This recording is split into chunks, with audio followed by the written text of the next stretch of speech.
3 nights ago, my Ring camera pinged me awake at 2:17 a.m. I grabbed my phone, bleary-eyed, expecting a raccoon or a late delivery guy. Instead, I saw her, a woman in a white dress, standing dead still on my porch in rural Ohio. No footsteps, no car, just there. I blinked, and she was gone. Welcome to Friday 13, where every nightmare is real, and this one's mine.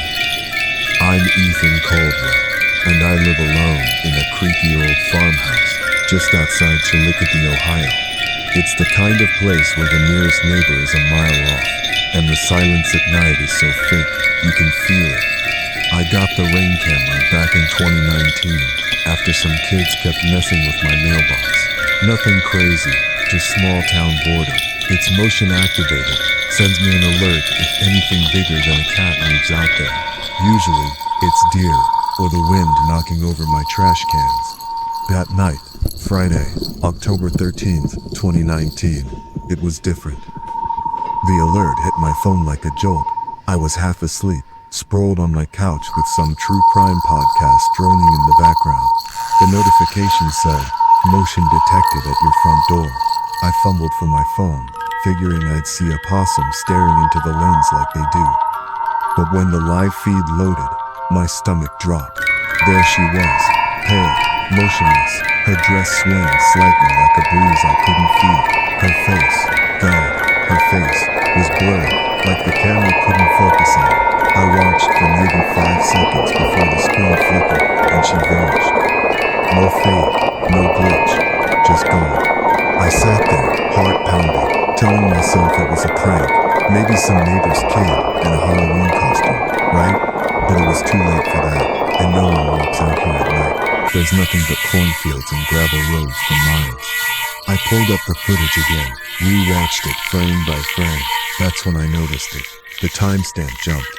1 second, it's 2:17:17:30. The next, it's 2:17:55, and she's not there anymore. 2 seconds missing. My camera's never done that before. I didn't sleep that night. Every creak in the house felt louder, sharper. I kept checking the app, expecting another alert, but nothing came. By morning, I was a wreck. Bags under my eyes, coffee shaking in my hands. I told myself it was over, a one-off glitch. Then, at 7 a.m., I heard it. A single, soft knock on the front door. I live alone. No one was there.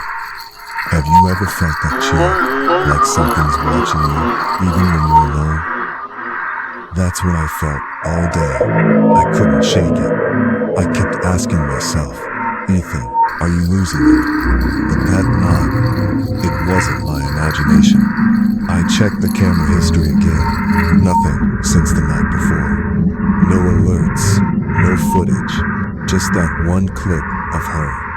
That's when I decided to dig deeper. What the hell was I dealing with? That night, I set up my phone to record audio, just in case. I wasn't brave enough to sit on the porch with a flashlight like some horror movie idiot. Around midnight, it started. A low hum, like someone whispering too far away to make out the words. I checked the Ring app, nothing on camera. But the sound grew louder, clearer. It was coming from inside the house. I grabbed a baseball bat from the closet, heart hammering so hard I could barely hear myself think.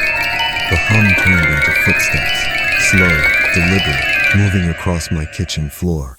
I crept downstairs, bat raised, and flipped on the light. Nothing, no one.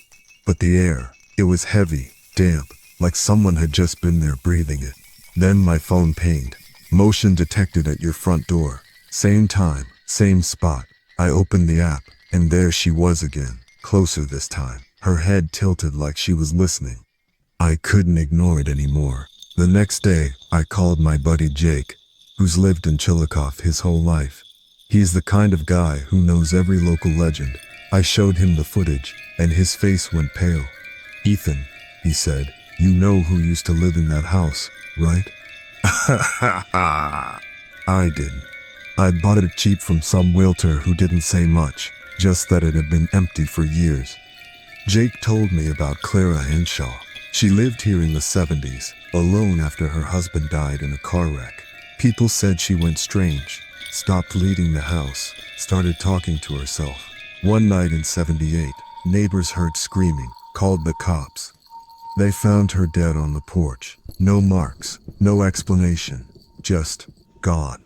Jake looked at me, dead serious. That's when I knew I had to figure this out. I hit the library, dug through old newspapers on microfiche. Yeah, I'm that guy now. Found an article from October 14th, 2078.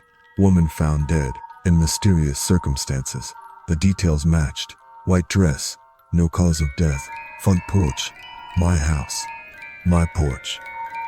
If you've ever dug into something you wish you hadn't, you'll get this. I wanted to stop, but I couldn't. Have you ever felt like the more you know, the worse it gets? That's where I was, and it was about to get way worse. That night, I found it. A handprint on the inside of my front window. Small, smudged, like someone had pressed their palm against it from the other side. I hadn't touched that window in weeks. I took a picture, hands trembling, and sent it to Jake. He didn't reply, just called me, voice shaking. Get out of there, man, now. But I didn't. I couldn't. Around 2 a.m., the power flickered. Not a full outage, just enough to make the lights buzz and dim. Then the knocking started again, louder this time. 3 knockings started again, louder this time, rhythmic. 3 knocks, pause, 3 knocks. I checked the Ring app. Blank screen, no feed. I grabbed my bat and yelled, "Who's there?" Silence. Then, from upstairs, a crash, like something heavy fell. I bolted upstairs, adrenaline pumping.